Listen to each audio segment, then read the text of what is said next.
आपका बहुत बहुत स्वागत करता हूँ आपके यूट्यूब चैनल सबका बाप बेस्ट ट्रेडिंग में। दोस्तों, जिस भाई को पेपर ट्रेडिंग कोर्स करना हो वो कर सकता है। सोमवार को भाई, इसी सोमवार को नया बैच शुरू होने वाला है। अगर मैं तारीख बताऊँ, यानी कि 30 तारीख, ठीक है, 30 सोमवार को 29 जुलाई को नया बैच शुरू होने वाला है। भाई आके मैसेज कर सकता है टेलीग्राम या व्हाट्सएप पर। डिस्क्रिप्शन में आपको नंबर मिल जाएगा व्हाट्सएप, वहाँ से आके आप कॉल कर सकते हैं। भाई शुरू कर लेते हैं। देखो, शुरू क्या करना है हमें। देखो भाई, जहाँ आज की को जो क्लोजिंग थी वो 24,476 की है कैंडल के। यहाँ अगर आप देखेंगे और बॉक्स के देखेंगे तो 69 की है, 79 की है। तो सीधी सीधी सी बात है, अगर फ्लैट ओपन होने के बाद 500 से ऊपर निकलती है, ठीक है, 500 का एक रजिस्टेंस 500 पर है और एक रजिस्टेंस है भाई 600, नहीं 800, अरे 600 कहाँ गया। एक रजिस्टेंस है भाई हमारा 600 पर, ठीक है। 600 का रजिस्टेंस भी अच्छा खासा रजिस्टेंस है, ये बात ध्यान रखना भाई मेरी।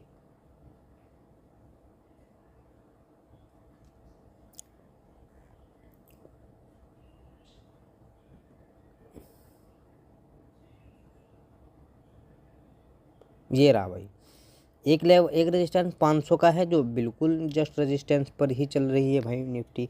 अगर 500 का लेवल ब्रेक हो जाता है और फिर हमें कॉल साइड जाने को निफ्टी बोलते, यानी कि हमें पॉजिटिव कैंडल, पॉजिटिव संदेश मिलते, तो 600 तक हम जाएंगे पॉजिटिव, ठीक है। 600 तक हम कॉल साइड जाएंगे।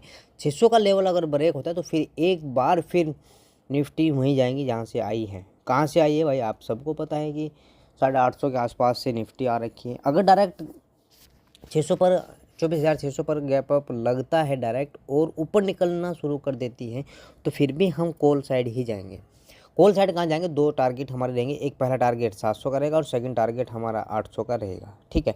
अगर फ्लैट ओपन होने के बाद या छोटा मोटा सा गैप अप ही लगा, 500 पर लग गया और नीचे निकलना शुरू कर दिया भाई, ठीक है, 500 पर भी अगर गैप अप लगा 20-30 पॉइंट का और नीचे निकलना शुरू, तो हम पुट साइड आएंगे। अगर क्लोजिंग से नीचे निफ्टी आ गई, ठीक है, निफ्टी क्लोजिंग की कैंडल जो है लास्ट वाली 15 मिनट की, उसके नीचे अगर आ गई तो हम पुट साइड ट्रेड लेंगे। पुट साइड कहाँ तक ट्रेड लेंगे, सीधा जाएंगे 400 तक पहले, ठीक है। 100 पॉइंट पूरे लेंगे, कम नहीं लेंगे, ये बात ध्यान रखना। कहाँ जाएंगे, 400 पर जाएंगे पहला टारगेट। ये टारगेट है 400 का, ठीक। सेकंड टारगेट हमारा है भाई 277 का सेकंड टारगेट, और थर्ड टारगेट जो हमारा है वो फिर लो का बन ही रहा है। अच्छा, अगर गैप अप लगा भाई 24,277 या 80 के आसपास, तो हमें यहाँ अगर पॉजिटिव कैंडल मिलती है या ऊपर भागती हुई हमें नज़र आती है निफ्टी, तो हम कॉल साइड जाएंगे। कॉल साइड कहाँ तक जाएंगे, फिर पहले 400 तक का टारगेट रखेंगे और सेकंड टारगेट क्लोजिंग तक का रखेंगे भाई हमारा, ठीक है। और अगर 24,277 पर गैप डाउन भी हो गई और फिर नीचे निकल गई, तो फिर हम जाएंगे आज का जो लो बना रखा वहाँ तक। कहाँ तक बना रखा, 24,080 75 के आसपास तक का भाई। ये तो निफ्टी की बात थी, छोटी वीडियो बना रहा हूँ, टेंशन नहीं लेना। बात वही है जो 20 मिनट की वीडियो में है, किसी की भी, बस डायरेक्ट काम बात बता रहा हूँ आपको। निफ्टी की क्लोजिंग 51,750 के आसपास है भाई। यहाँ 78 की दे रखी है। अगर फ्लैट ओपन होती है और फ्लैट ओपन होने के बाद ऊपर निकलना शुरू करती है बैंक निफ्टी, तो हम कहाँ तक जाएंगे, 50 दिन की मूविंग एवरेज और 52,100 तक जाएंगे। कहाँ जाएंगे, 52,100 तक।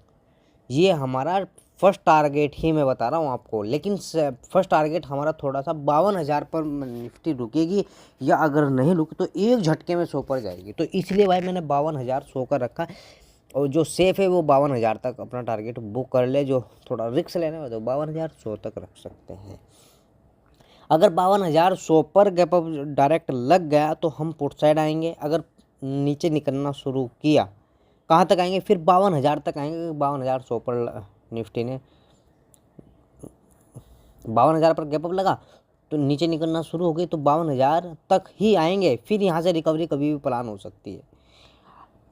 फिर हमारा टारगेट क्या रहेगा, 200 दिन की मूविंग एवरेज। 200 दिन की मूविंग एवरेज 52,275 पर ही इसका दे रखा है भाई। अगर डायरेक्ट 52,000 या 200 दिन की 52,200 300 यानी कि 200 दिन की मूविंग एवरेज पर कैप अप लग गया और आपको नेगेटिव कैंडल मिल गई, फिर हम पुट साइड आएंगे। ये बात ध्यान रखना। कहाँ तक पुट साइड आएंगे? फिर पहले 52,000 तक आएंगे और फिर जो क्लोजिंग दे रखी है वहीं तक आएंगे। अगर फ्लैट ओपन होती है और फ्लैट ओपन होने के बाद नीचे निकलना शुरू करती है, जो हमारी आज की जो क्लोजिंग वाली कैंडल 15 मिनट की, उससे नीचे अगर निकलती है तो फिर हमारा बड़ा टारगेट रहेगा 51,500 का। ठीक, 51,500 का हमारा रहेगा पुट साइड का टारगेट। अगर 51,500 या 51,350 पर गैप डाउन ओपन होती है तो फिर यहाँ से हम रिकवरी प्लान करेंगे। क्या करेंगे भाई? फिर यहाँ से रिकवरी प्लान करेंगे। हम किस तरह रिकवरी प्लान करेंगे और कहाँ तक हमें ट्रेड लेंगे? देखो, अगर हुई आज के लो के आसपास गैप डाउन तो हमें पहला टारगेट रखेंगे 500 तक का। लो बना रखा कहाँ? 350 पर, 350 पर लो बनाया तो 500 का पहला टारगेट रखेंगे, ट्रेड लेंगे। 500 का लेवल जब ब्रेक हो जाएगा तो सेकंड टारगेट हमारा रहेगा भाई 51,600 यानी कि 50 का, यानी कि 650 का। और सेकंड टारगेट हमारा क्या रहेगा भाई? सेकंड टारगेट रहेगा फिर 52,000 का। ये बैंक निफ्टी की वीडियो थी जो मैंने आपके सामने वीडियो पेश कर रहा हूँ भाई। ये वीडियो आपको प्रॉफिट दिला सकती है, ये बात ध्यान रखना, ट्रेड लेके देखना। दूसरी बात, अगर ट्रेड भी नहीं लिया आपने और वीडियो देख के आप मार्केट में बैठे रहे तो आपका लॉस बच सकता है। वीडियो समझ में आई है तो लाइक करना, कमेंट करना, दूसरे भाई तक ज़रूर पहुंचाना। और जो आपका सवाल है वो टेलीग्राम व्हाट्सएप पर भी मैसेज कर सकते हैं या फिर आप किसी भी प्रकार से आप मैसेज कर सकते हैं भाई, यूट्यूब पर डायरेक्ट भी कर सकते हैं। सवाल को जवाब ज़रूर दिया जाएगा। जय हिंद, जय भारत।